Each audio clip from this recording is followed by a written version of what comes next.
ओम शांति। ओम शांति। ओम शांति। आज बाप दादा के 10 सितंबर 2023 के अव्यक्त महावाक्य है। रिवाइज डेट है 4 दिसंबर 1995। आज की अव्यक्त मुरली का शीर्षक है यथार्थ निश्चय के फाउंडेशन द्वारा संपूर्ण पवित्रता को धारण करो।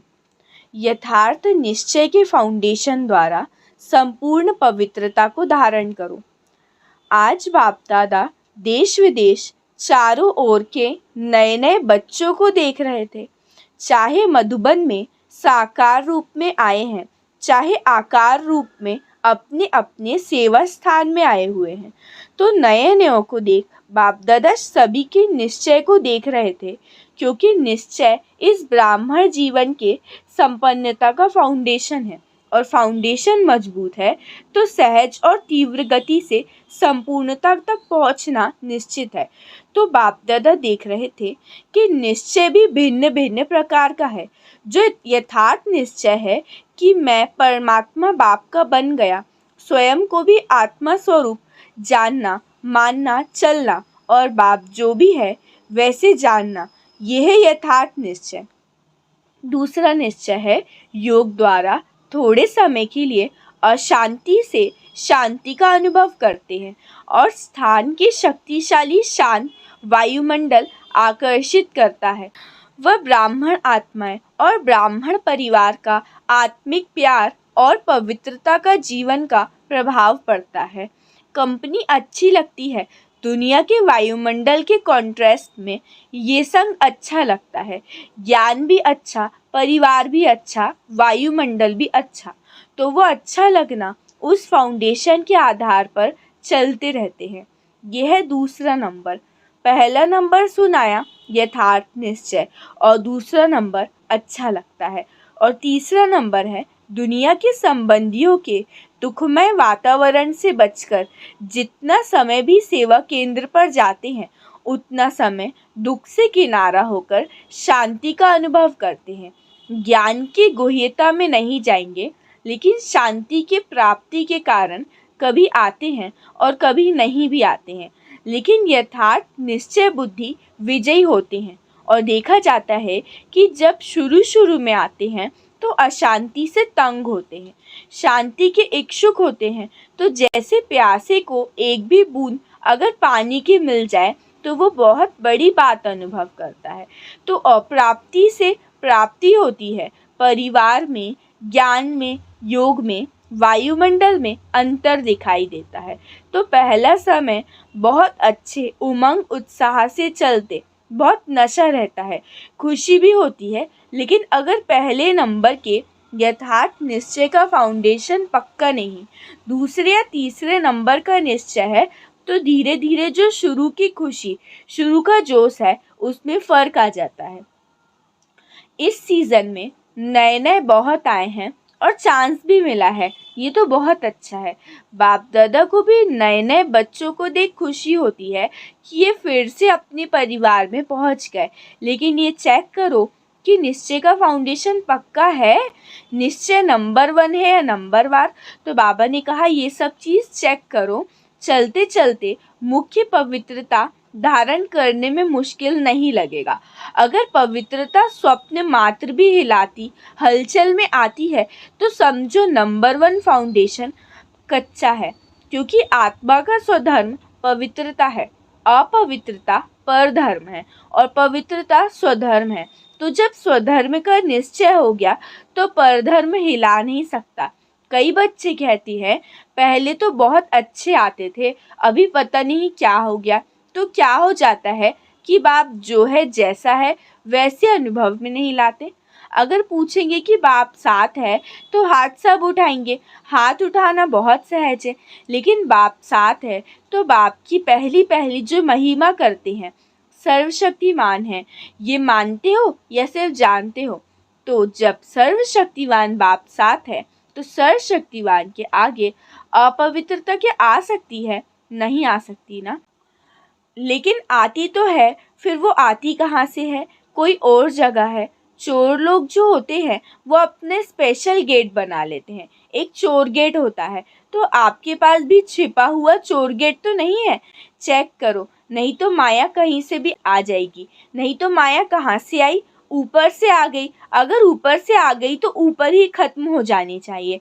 कोई छिपे हुए गेट से आते हैं तो आपको पता नहीं पड़ता। चेक करो, माया ने कहीं कोई चोर गेट तो नहीं बना के रखा जो कि वहाँ से आ जाती है।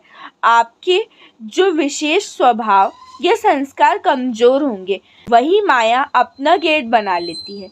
क्योंकि जब कोई स्वभाव या संस्कार कमजोर है तो कितनी भी गेट बंद करो, कमजोर गेट है तो माया जानी जाननहार है, उसको पता पड़ जाता है कि गेट कमजोर है, इससे रास्ता मिल सकता है, तो वहीं से आ जाती है। फिर चलते चलते अपवित्रता के संकल्प आते हैं, बोल भी कर्म भी हो जाता है, तो फिर गेट खुला हुआ है, तभी तो माया आई।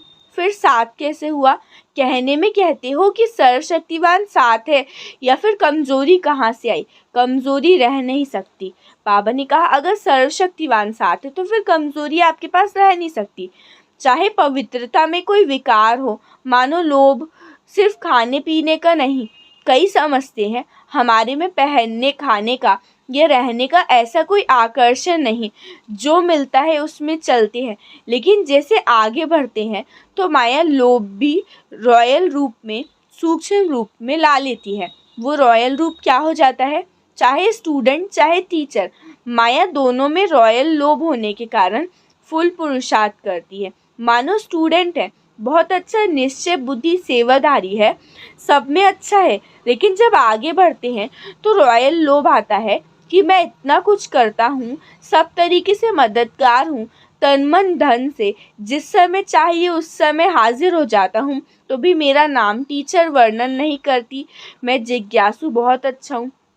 बाबा ने कहा अगर माने ये भी नहीं आए तो फिर दूसरा रूप क्या हो जाता है? अच्छा, नाम ले लो, नाम ले लिया, फिर नाम सुनते सुनते मैं ही हूँ, मैं ही करता हूँ, मैं ही कर सकता हूँ, वो अभिमान के रूप में आ जाएगा। अगर ये सब नहीं आता तो ये आ जाता है कि आप कहीं गए, कि कोई अपने काम में बिजी है, तो आपके मन में आएगा कि किसी ने पानी के लिए भी नहीं पूछा, पूछने वाला तो कोई है नहीं, इससे अच्छा तो आराम से घर में बैठो, जब होगा तब सेवा करेंगे।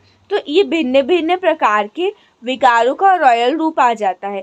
एक भी विकार आ गया, मानो लोभ नहीं आया, लेकिन अभिमान आ गया, अपने मानने तक का हमारी मान्यता हो, उसका भान आ जाता है, तो ये भी एक विकार है। बाबा ने कहा इसके साथ फिर चार साथी छुपे हुए आ जाते हैं, वो भी समय प्रमाण अपना चांस लेते रहते हैं। पहले बहुत अच्छे थे, फिर अवस्था बड़ी बिगड़ जाती है। बाबा ने कहा माया चोर गेट से आ जाती है, फिर पता भी नहीं पड़ता। और फिर टीचर को कैसा आता है? फिर टीचर को क्या चाहिए? सेंटर अच्छा है, कपड़े भले कैसे भी हो, लेकिन सेंटर थोड़ा रहने लायक अच्छा हो, जो साथी हो वो भी अच्छे हो, स्टूडेंट अच्छे हो, बाबा की भंडारी अच्छी हो। अच्छा स्टूडेंट चेंज हो जाए, अगर अच्छा स्टूडेंट चेंज हो जाए तो दिल थोड़े धड़कता है, फिर समझते हैं कि क्या करे, ये मददगार था, अभी तो वो भी चला गया, मददगार जिज्ञासु था, वो तो बाप है, अब उस समय कौन दिखाई दे, जिज्ञासु या बाप? तो बाबा ने कहा ये रॉयल माया फाउंडेशन को हिलाने की कोशिश करती है। अगर आपको निश्चय है सर्वशक्तिमान साथ है तो बाप किसी न किसी को निमित्त बना देते हैं। कोई फिर सोचते हैं हमें कम से कम एक बार आबू की कॉन्फ्रेंस में या किसी बड़ी कॉन्फ्रेंस में चांस मिलना चाहिए। चलो नहीं, योग शिविर तो करा ले, ये भी चांस होनी चाहिए। भाषण नहीं पर स्टेज में तो आ जाए, आखिर विनाश हो जाएगा, क्या विनाश तक भी हमारा नंबर नहीं आएगा? नंबर तो आना चाहिए ना। तो बाबा ने कहा ये सब चीज़ें ये होना चाहिए, ये हमें पहचानते नहीं, दीदी दादियाँ भी सबको पहचानती नहीं, जो आगे आते हैं उनको कर लेते हैं।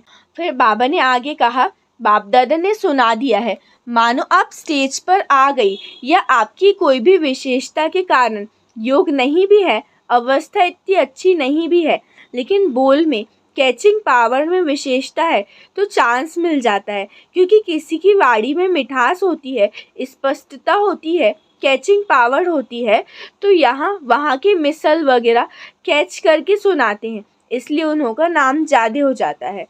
बाबा ने आगे कहा, जो फाइनल नंबर मिलेंगे वहाँ ये नहीं होगा कि कितने भाषण किए, कितने स्टूडेंट सेंटर बनाए, लेकिन योगी कितनों को बनाया ये चेक होगा। वहाँ पर सेंटर बनाना बड़ी बात नहीं, लेकिन योगी कितनी आत्माओं को बनाया ये बड़ी बात है। नाम हो गया 30 सेंटर की इंचार्ज और 30 में से 15 हिल रहे हैं, 15 ठीक है, तो फ़ायदा हुआ या सिर्फ नाम हुआ? सिर्फ नाम होता है कि फलानी के 30 सेवा केंद्र हैं, लेकिन नंबर इससे नहीं मिलेंगे। फाइनल नंबर जितनों को सुख दिया, कितना स्वयं में शक्तिशाली रहे, उसके प्रमाण मिलेंगे। इसलिए अभी चाहिए खत्म कर दो, नहीं तो योग नहीं लगेगा। रोज यही देखते रहेंगे कि फलानी जगह प्रोग्राम हुआ, मेरे को नहीं बुलाया, अभी परसों ये हुआ, कल ये हुआ, आज यहाँ हुआ, तो योग लगेगा या गिनती होती रहेगी? तो बाबा ने कहा, मुख्य बात जो यथार्थ निश्चय है उसको पक्का करो। कहने में तो कह देते हैं मैं आत्मा हूँ और बाप सर्वशक्तिवान है, लेकिन प्रैक्टिकल में कर्म में आना चाहिए। बाबा सर्वशक्तिवान है, लेकिन मेरे को माया हिला रही है, तो कौन मानेगा कि आप सर्वशक्तिवान की संतान हो? तो ऊपर कोई है नहीं। बाबा ने कहा, निश्चय के फाउंडेशन को पक्का करो। समय बीत जाता है, फिर बाप के आगे पश्चाताप के रूप में आते हो। क्या करे बाबा, हो गया, आप तो रहम दिल हो, रहम कर दो। तो ये हुआ रॉयल पश्चाताप। साथ हो तो किसी की हिम्मत नहीं। निश्चय बुद्धि का अर्थ ही है विजयी। अगर कोई हिसाब किताब आता भी है तो मन को नहीं हिलाओ, स्थिति को नीचे ऊपर नहीं करो। चलो आया और फट से उसको दूर ही खत्म कर दो। अभी योद्धे नहीं बनो, अभी निरंतर योगी बनो। कुछ समय योगी, कुछ समय युद्ध करने वाले योद्धे, ऐसे नहीं। आपने अपने को कहलाया है कि योगी, हम सहज योगी हैं। तो जो नए भी आए हैं उनको बाप दादा से फिर भाग्य प्राप्त करने की मुबारक, लेकिन मुबारक के साथ चेक भी करना कि फाउंडेशन नंबर 1 है या फिर नंबर 2 है। कई कहते हैं ज्ञान योग बहुत अच्छा लगता है। अच्छा है तो ठीक है, लेकिन कर्म में लाते हो। ज्ञान माना आत्मा, परमात्मा, ड्रामा ये कहना नहीं। ज्ञान का अर्थ है समझ। समझदार जैसा समय होता है वैसे समझदारी सदा सफल होती है। बाबा ने कहा, अपने निश्चय को और पक्का करना, नहीं तो फिर क्या होता है, 2 साल चले, 3 साल चले, फिर पुरानी दुनिया में चले जाएंगे। फिर जो वापस जाते हैं फिर उस दुनिया में भी सेट नहीं हो सकते, ना इस दुनिया के रहते ना उस दुनिया के रहते। इसलिए अपना फाउंडेशन बहुत पक्का करो, अनुभव करो सर्वशक्तिवान बाप साथ है। बस एक बात भी अनुभव किया और सब में पास हो जाएंगे। देखो आजकल प्राइम मिनिस्टर हैं, उनके साथ का भी नशा होता है ना। तो बाबा ने कहा, आप तो सर्वशक्तिवान के साथ हो तो आपको भी नशा होना चाहिए। अच्छा, चारों ओर के सदा श्रेष्ठ भाग्यवान, भाग्य विधाता को अपना बनाने वाली ऐसी श्रेष्ठ आत्माओं को सदा बाप दादा की श्रीमत को सुना और किया। ऐसे सर्व सपूत बच्चों को सदा सेवा में अचल रहने वाले, झमेला मुक्त और परमात्मा मिलन मेला मनाने वाले सभी बच्चों को बाप दादा का याद प्यार और नमस्ते। अच्छा, डबल विदेशियों को डबल नशा है ना। डबल विदेशी अर्थात डबल लाइट, डबल नशा और डबल बाप दादा और परिवार के प्यारे, समझा? अब कहो, हम रूहानी बच्चों की रूहानी बाप दादा को याद प्यार, गुड मॉर्निंग और नमस्ते नमस्ते नमस्ते। शुक्रिया बाबा, शुक्रिया। वरदान है, अपने पन के अधिकार की अनुभूति द्वारा अधीनता को समाप्त करने वाले सर्व अधिकारी भव। अपने पन के अधिकार की अनुभूति द्वारा अधीनता को समाप्त करने वाले सर्व अधिकारी भव। विस्तार है, बाप को अपना बनाना अर्थात अपना अधिकार अनुभव होना। जहाँ अधिकार है वहाँ ना तो स्व के प्रति अधीनता है, न संबंध संपर्क में आने की अधीनता, न प्रकृति और परिस्थितियों में आने की अधीनता। जब इन सब प्रकारों की अधीनता समाप्त हो जाती है तब सर्व अधिकारी बन जाते हैं। जिन्होंने भी बाप को जाना और जानकर अपना बनाया वही महान है और अधिकारी है। स्लोगन है, अपने संस्कार व गुणों को सर्व के साथ मिलाकर चलना यही विशेष आत्माओं की विशेषता है। अपने संस्कार व गुणों को सर्व के साथ मिलाकर चलना यही विशेष आत्माओं की विशेषता है। अच्छा, ओम शांति, ओम शांति, ओम शांति।